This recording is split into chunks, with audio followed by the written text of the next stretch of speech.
kryesisht të Shqipërisë me burrat të komunitetit serb në Kosovë, por së fundmi edhe në komuna serbe, pra në brenda Serbisë, territorit të Serbisë. Ka qenë emisioni dokumentar Mat me autorën, gazetaren, kolegën tonë Blerta Ahmetin, që para pak muajsh ka sjell një rrëfim jashtëzakonisht të bukur dhe të punuar me shumë delikatesë, që natyrisht e gjeni në YouTube. Me shkas e kemi Blertën këtu për të na sjell të rrëfime dhe drejt për së drejti në studio. Mirë se vjen Blerta, kënaqësi të kemi këtu. Kemi shkputur edhe sekuencat e dokumentarit, do i shohim vetëm pas pak, por fillimisht dua ta prezantoj panelin. Përpos Blertës është Azhrer Shala, historian, mirë se vjen, dhe Angel Xhuxha, në fakt që ka sakrifikuar gjumin për të qenë këtu nga Kanadaja. Faleminderit shumë Angel, mirë se vjen. Faleminderit për ftesën. Do ta fillojmë këtë bisedë me juve Blerta. Realisht ne i pam disa video të cilat kanë shpërthyer në rrjet, e që flitet pikërisht pra për këto çifte, por ju keni realizuar edhe një dokumentar. Sa është kjo dukuri e shprehur edhe për ata të cilët nuk e besojnë, pse do ta kuptojmë si të vërtetë realisht?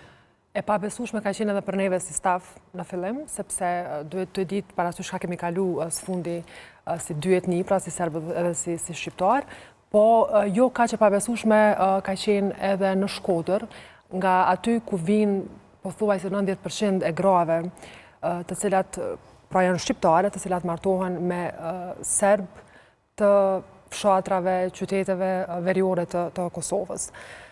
Po e them jo kaq të pabesueshme për faktin që në pikërisht dhe konkretisht në Shkodër ekzistojnë akoma organizata jo qeveritare të cilat kanë mbledhur rreth vetës njerëz, të cilët me gjithë fuqinë, energjinë që kanë, kontribojnë që me i rujt vlerat e pakicave serbe në Shqipëri dhe specifikisht në Shkodër. Dhe të qenë kaq aktive një organizat e tillë, dhe specifikisht gjuhën serbe bile, e kemi potencuar edhe në emision, dhe thonë edhe udhëheqët e kësaj organizate, dhe duke qenë kaq aktive, ata kanë mri me normalizu si fenomen, nëse mund ta quajmë, edhe martesën mes grave shqiptare, gra këto të cilat vinë nga rrethe, zona malore, rurale të Shkodrës, të cilat po ashtu, fatkeqësisht, martohen në zona rurale të fshatrave veriore të Kosovës. Po flasim për Zubin Potokun specifikisht, ku vetëm kjo komunë ka të identifikuara zyrtarisht, numri zyrtar, po numri erët nuk dihet akoma,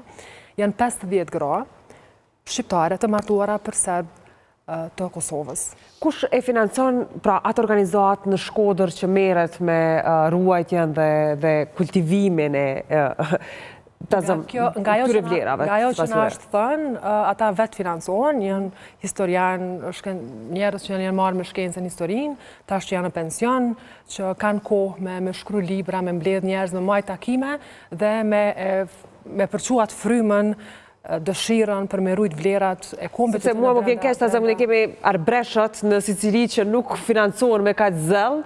Është shteti italian ai që merret e më pas siguron edhe një kanal televiziv e nuk e shohim këtë angazhim nga qeveritë shqiptare, a? Këtë frymë nuk e gjen as në Korçë, nëse shkon në Korçë për shembull, po ja specifikisht Shkodra kish goxha të shprehur si fenomen brenda qytetit që nëse shkon në Shkodër në treg dëgjon duke folë serbisht është shkret normale, mundesh me taku ndonjë serb shkret normale, kurrë e pazakon. Është edhe çështja e afërsisë që e kanë gjeografike njëra me tjetrën, por duke qenë se e ka kaluar një pjesë të jetës së tij në Shkodër, pikërisht do doja ta shikoj se si e komenton Angeli këtë çështje. Angel, po flasim gjithmonë edhe për gjuhën, po normalisht tekst të veçantë po flasim për këto martesa. Shiko, para punës duhet me pas me analizu pak kontekstin historik. Azdreni është aty dhe din shumë mirë që pas Kongresit Berlinit në 1878 që aty ka ndodhur një miks interesant, sepse shumë musliman slav janë largu për Podgoricës dhe janë vendosur pak a shumë në pjesën e Vrakës, që edhe emri Vraka është një pjesë e malësisë të madhe në Shkodër, dhe aty kanë jetuar një pjesë e komunitetit që janë komunitetit serbo-malazez. Dhe gjatë periudhës komunizmit në Shqipëri ata janë asimilu, domethënë janë ballafaqur me ndryshimin e emrave të tjerë, dhe ata janë asimiluar në bosh shqiptarë në një farë mënyrë, në shqiptar në mënyrë figurative.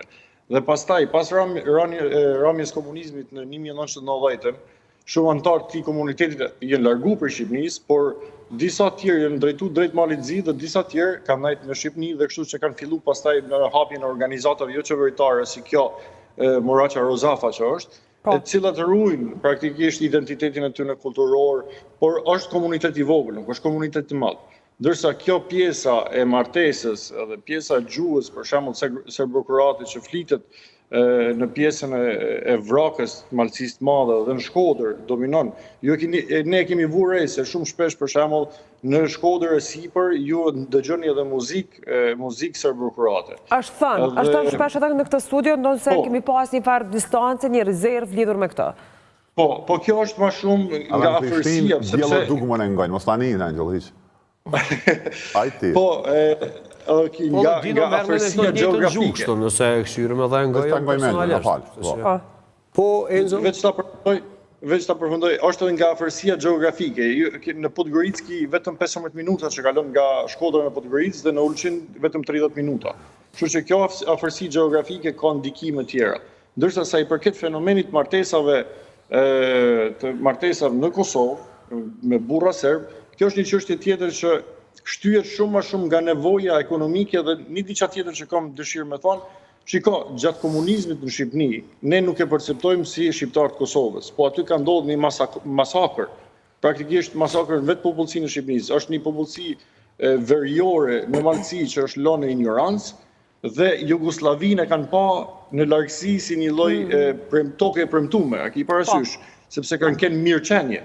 Edhe nëse ju e pat në dokumentar, mu më pëlqej fakti që se cila gru e specifikoj, kur na kanë thonë mu martu në Serbi, e kanë pasi një lloj Amerike, një farë mënyrë kështu të thojza, ma lejoni, a ki parasysh, banalisht për me spjegu. Edhe gjithë ato kanë pas një premtim që do të ratojnë jetën. Do me thonë, kjo është determinu ma shumë kjo zgjedhje nga nevoja dhe nuk është të zgjedhje lirë. Ta marrë opinion nga Blerta se ka hulumtuar këtë dhe naturisht Azrin duhet të dëgjoj pa tjetër. Janë marrëveshje ekonomike këto? Janë marrëveshje për një jetë më të mirë? Këto martesa janë bërë me shkuesi. Dhe më thonë janë personat të caktum në Shkodër të cilët njoftojnë vajzat me djemt në Kosovë. Pra, këto vajza nga zona rurale të Shkodrës martohen me premtimin për një jetë më të mirë. Po prapë shkojnë në zona rurale. A e gjejnë atë premtim në Kosovë, kjo lë për të dëshiruar.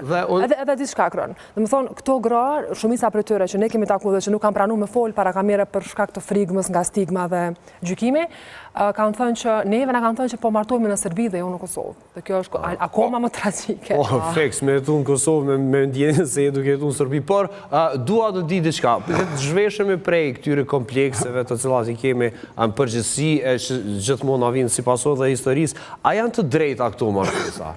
Pra, shqiptarë o sërbe, a kemi të drejta bëjmë një gjithë? Unë, që kjo është, nuk o lapi për a kemi drejtë në fundë. Ose a jetë ti personalisht për apo kondër tyre? Absolut që jem për. Për martes, pra, ju e një personalisht për martesat shqiptarë o sërbe? Po, isha koni qmenë nëse isha koni në pozicion të kundërt. Ta shresh, lem të elaboroj.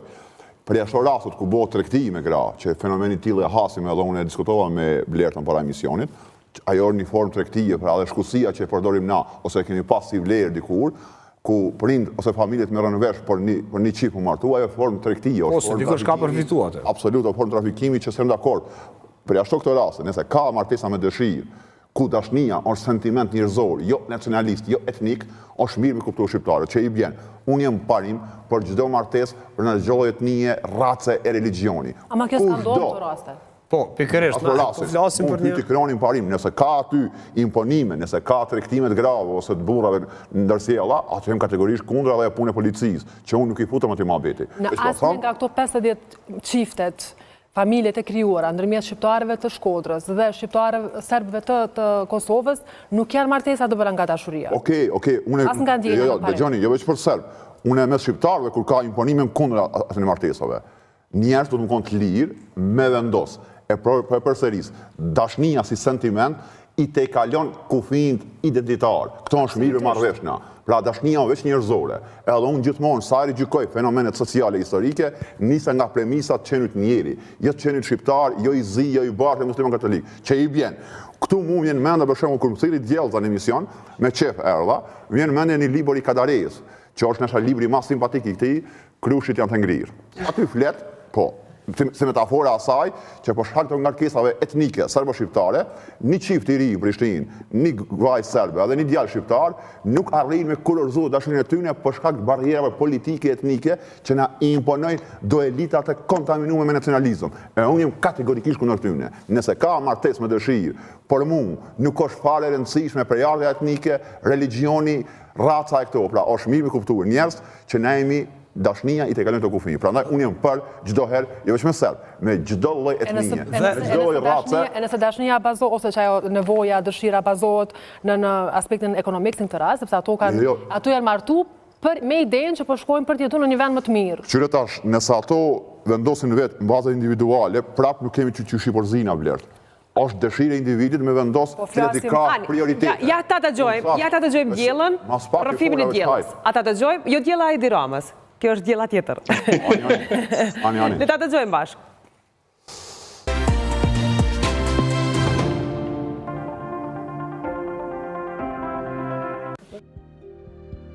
Ndryshe nga filja e Dukatia, familja e diellës kishte vizituar shtëpinë e dhëndrit para se ajo të bëhej nuse. Pa ditë kam se kur jam martohu, ka ardhë daja eme dhe baba këtu, e kanë pa shpinë, ka pa këtë, ka pa shpinë.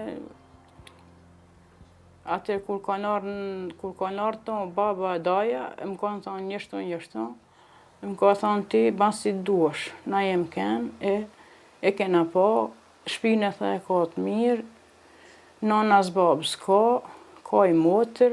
A ke ditë ku po martoheshte? Po, në Serbi më kanë thonë. Çdo gjë ka qenë me vetdije tone, apo? Po veç. Guarda la via dove esce malo. I ke shpija kene... Ispituj malo, ej. I što treba i što ne treba, boga mi. I ke Ti shpija... si kriv, ti. Ispituj što treba i što ne treba, molim te. Hoće da pričam? Izvini, ali... Idi tamo. Bashkëshorti i saj, Boshko Kozhan, thot se vendosi të martohej me një vajzë shqiptare, pasi në zonën e tyre nuk kishte vajza serbe për martesë. Pa nije imalo ovdje neka prilika i tamo, ti si sam tamo, vidite, tako. Malo si imao više godine i tako, prošlo vrijeme isto. Nuk ka pas varza, thot këtu, thot atë më dasht me ardha atje. S'ka pas vajza këtu? S'ka varza këtu me përmesha. Qa varza shka këtu?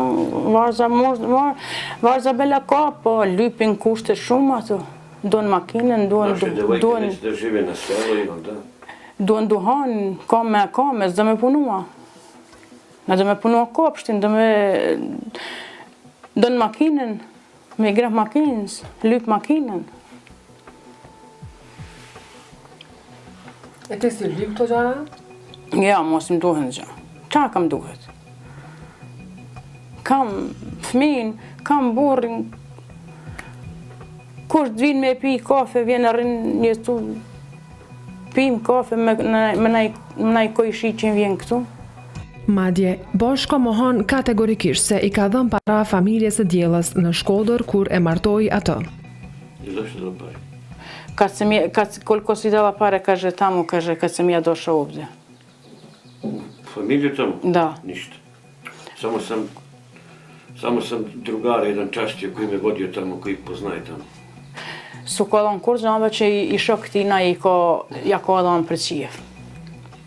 Në familje sane si ka dhënë pare? Kurzan si kolon këtyre të mive që i kolon një i shoku. Shkuosit ja kolon për me pi kafe, që i ka qua dhejat. 20 evra tu, sofra për respekt, hajde. 20.000 lek që ja kolon për punë. 20.000 evra për respekt. 20.000 euro? 20.000 euro. No, 20 evra. 20 euro. Një 20.000 evra. 20 euro.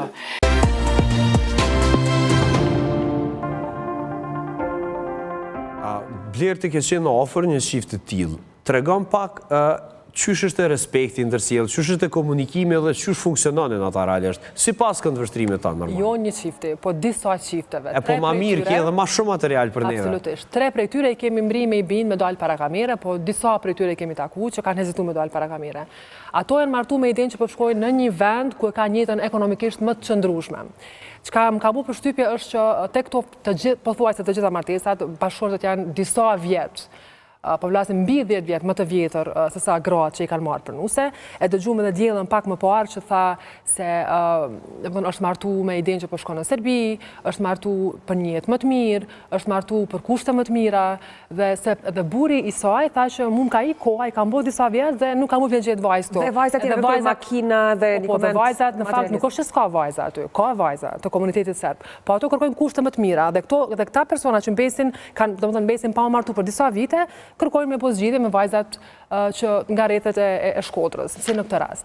Dhe kështu, kur e pyesim ne diellën, unë konkretisht po nëse vajzat tjera kërkojnë makinë qëndrueshmëri financiare, pse s'ke kërku ti, mbi çata edhe ti e martu, mbi çat ideje dhe çat dëshirë. Po jo, unë mjaftohem me këtë që kam. Domethënë, kjo është goxha e dëmshme. Mjaftohet që jam martuar apo mjaftohet që ka kriju familje dhe që është ndoshta ka një shtëpi, ka fëmijët, ka burrin. Kaq. Azrat pash që me një sy bukur kritike pa gjithë këtë rrëfim?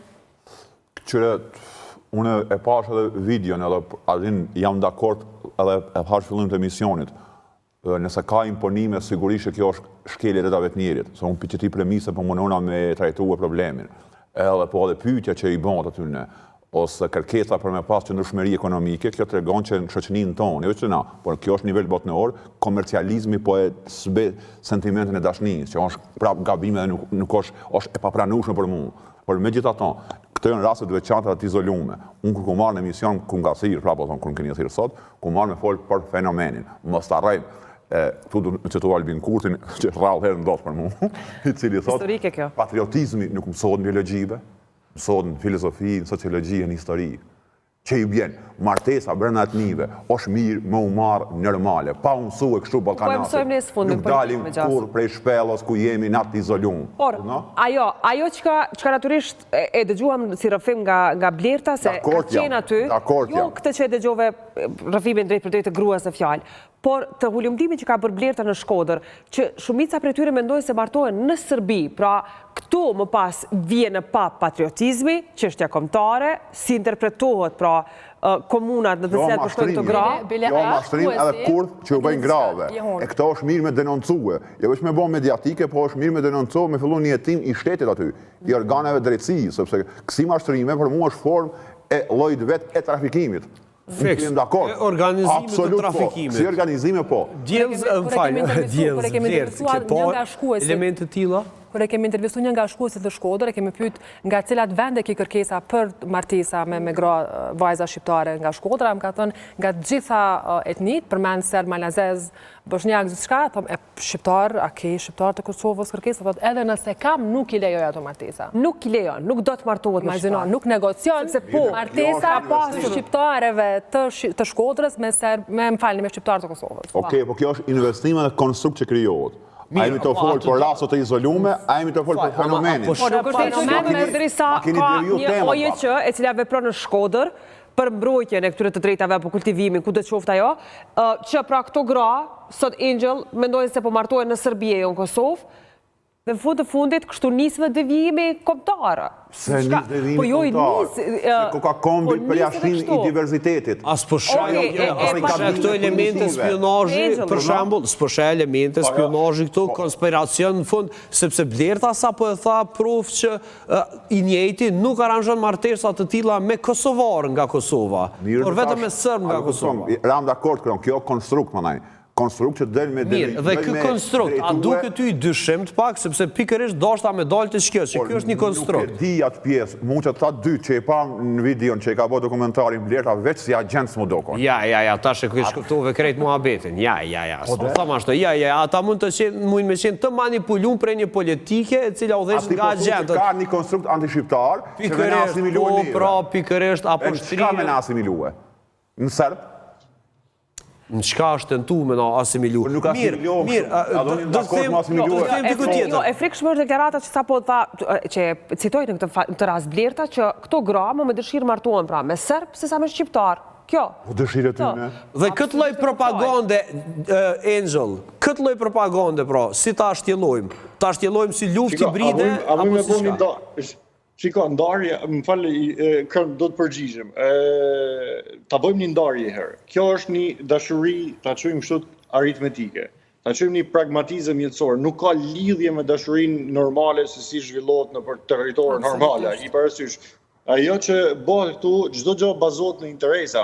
Nëse marrim prej këndvështrimit ekzistencialist, më falni, këto martesa ti mund është mi pa dhe që nuk janë hiç zgjedhje të lira, janë detyrimisht janë zgjedhje socio-ekonomike nëse i shohim kështu. Edhe nuk ka shans mu asimilu populli, sepse në ka marton 10-50 gra nga veriu i Shqipërisë. A ki parasysh është një çështje shumë sporadike të shumë kështu. Edhe këto gra identifikuara vetëm në një qytet. Edhe duke marrë parasysh, më falni, nuk e dëgjoj, a ki parasysh... Po jetë të folë ti, po dëgjojmë ne. Po, edhe adin, kjo formë e pragmatizmit jetësor nuk mundet mu generalizu. Do me thënë, janë disa persona që kanë pa Jugoslavinë ose Serbinë si andër për me mujtë me pas një jetë më të mirë, edhe më së o burra mësy atje. Edhe ka dalë një individ në Shkodër, i cili në dokumentar rezultoj si me kenë Nën Tereza shkusive, por praktikisht, adin a i tha unë e bëj palek, por faktikisht nuk mendoj që kjo punë bëhet palek, sepse me hap një agjenci me punu pa parë nuk është mundshme. Dhe në këtë rast, a ki parasysh është këtë e bazuar në interesa, nuk ka ndonjë rrezik kombëtar, domethënë, nëse këto vajza e bëjnë me dashuri, pastaj kjo është çështje tjetër. Ktu ka nevojë për interpretim. Po me sa pash unë, kjo është gjithçka e bazuar në mos informim dhe në interes pragmatizëm jetësor. Du me theksu vetëm dy gjëra, du me theksu që jeta ku këto gra, dhe mënyra se si këto gra jetojnë, në vendet ku jetojnë, është skajshmërisht e varfër. Nuk kanë energji elektrike të mjaftueshme, nuk kanë rrjete të kanalizimit për ujërat e zeza, nuk kanë ujë të pijes. Por a kanë çmim që shkojnë aty Blerta? Së paku nuk na është thënë zyrtarisht, as publikisht, po sigurisht që ka, sepse shkuesi do të merr diçka në këmbim të kësaj marrëveshje që lidhet me dy familjeve. Ai nuk del si Nën Tereza me punu, as nuk harxhon kohë, as angazhim me u marrë për me njoftu dy familje të reja, se ndryshe do të marrë epitet tjetër. Përveç kësaj, këto gra të cilat janë të martuara me serb të Kosovës nuk kanë asnjë dokument identifikimi, nuk kanë as leje qëndrimi, nuk kanë as leje të njoftim të Kosovës, nuk kanë asnjë dokument të cilat do të tregonin që këto gra jetojnë në Kosovë. Pra janë të martuara me serb që jetojnë në Kosovë, kanë kurora të bëra në shtetin e Serbisë, jetojnë në Kosovë fizikisht, marrin ndihmë sociale nga shteti serb, pako sociale nga Kosova, sepse nuk ka të drejtë Kosova me u dhënë ndihmë sociale për shkak që nuk njihen si banore zyrtare, s'kan leje qëndrimi në Kosovë, dhe është një shtjellim aq i madh sa që ua vështirë. Pra, përveç tjera, këtu as nuk kanë dokumente të qëndrimit në Kosovë. Nuk kanë mundësi as me marrë ndihmë financiare, as me u punësu, dhe as me u njohur si banore me të drejtë vote dhe me të drejtë si ka mundësi që shteti jo nuk merret me to, sepse këto realisht që kanë person... Deri tani ka qenë e pamundur me që ato gra me u informu për to të drejta, për shkak të politikave të ndryshme në komunat, 4 komunat veriore në Kosovë, dhe ato as nuk kanë guxuar dhe nëse kanë dashur dhe kanë ditur as nuk kanë guxuar me kërkuar ato të drejta. Ministria e Punëve të Brendshme do duhet reagante për personat që kanë hyrë dhe kanë kaluar 90 ditëshin brenda Kosovës pa dokumente identifikimi të vendit. Këtu a ka ardhur këtu problemi. Ato kanë certifikata të martesës me serb të Kosovës të realizuara në shtetin e Serbisë, në ato qytetet e afërta dhe legjitimon kjo qëndrimin e tyre në Kosovë? Jo. Pra këto janë pa dokumente në Kosovë. As nuk kanë aplikuar për leje qëndrimi. Ministria as nuk kanë dokumente të identifikimit. Edhe jemi drejt fundit, në fakt Azreni thotë se duhet ndarë në këtë diskutim që bëm fillimisht e dënon fakti se një gjë e tillë mund bëhet për përfitime ekonomike, që natyrisht dënohet në çfarë do nacionaliteti. E dyta, historikisht nuk do të paraqisë një problem, po e them, ta zëm. Që ka problemi se na jemi, është një fjalë që përdoret Shqipërinë të Jugut. Nëse e harron historinë, e ke qerron një në sy. Nëse merresh me histori, i ke qerron të dytë. E na i kemi Kam edhe një pyetje për ty, kërkoj falje për interferencën. Sepse edhe këtu hinë shumë sen, a është shtrirje e sovranitetit në vendin tonë kur ti nuk e din se kush jeton me një pjesë? Gjoni, kjo për unë e qyre prapë profesorisë, këto që ta Blerta, janë dakord edhe du të më denoncuë. Kjo fenomen negativ, këtu s'kom dilema. Është ten tjetër kjo të Blerta, jem dakord që si fenomen do të më etue edhe lik mu marë shtetit dhe në fund, sepse kjo për mu që kuptova unë, është trafikimi llojit vetë për përsërisë. Nga nga tjetër, në rafshin parimor, martesa jeme ose dikuj shqiptar, eventualisht me një serb, ose e kundërta, nuk të bën, as mu nuk bën më pak shqiptar, as atë serbin më pak serb. Në fund ditës, njerëz më të mëdhenj historisë tonë, Ismail Qemali, Hasan Prishtina, Ahmet Zogu, janë të martu me gratë huja, a i bën ata më pak shqiptar se na që folim sot? Apo kuptoni, pra këto janë kretë sanë personale, e shihet personale, nuk luajnë rol fare në atë identitet kombëtar tonë. Kjo rëndon diskutimin natyrisht për shkak të efektit kohë, po mund ta zgjerojmë shumë debatet e fundit janë sikur ta zëm qytetarët nga Shqipëria nuk e kanë se te median e njëjtë ndaj kësaj që kemi kaluar ne dhe zgjerohet më shumë. Po, jemi dy regjime të ndryshme. Po, edhe në kohra prapa po ta kthejmë, kohën prapa ka pasur martesa të tilla, por që natyrisht debati vlen dhe është aktiv gjithmonë. Angel, një koment përmbyllës sepse jemi keq me kohën. Jo, unë dashtë veç një fenomen se kur e pash dokumentarin më ranë një fenomen në krye dhe ai individi citoj kanunin dhe aty paka shumë më irritoj me thonë drejten, sepse kanuni martesën me serb e konsideron trafik untar në një farë mënyrë. Kanuni është kështu, ai e shpjegon thotë se thamë çka kërkojnë shiftet kur takohen takimet e para, ai thotë kujdesin, mja bëni kafe mëngjes, ushqimin do çu kërkon kanuni me qenë gru me rregulla në shtëpi. Këtu ka patriarkalizëm, ka trafik, historia ju keto janë prezente dhe lyp muetu kjo punë.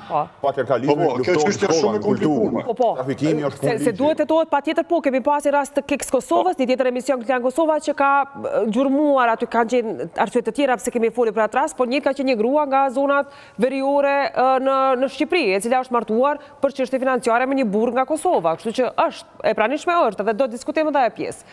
Angel.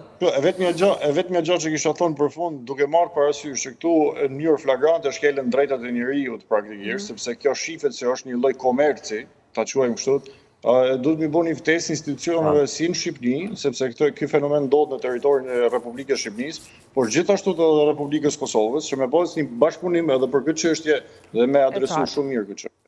Faleminderit shumë Angel, kënaqësi për herë të kemi në program. Faleminderit Blerta Ahmeti, kënaqësi e veçantë të kemi këtu nga afër. Azra Shala, kënaqësi. Faleminderit unë. Kthehemi vetëm pas pak për një top zhvillim në arenën e gjeopolitike, natyrisht një plan i propozuar 20 pikësh nga Trump.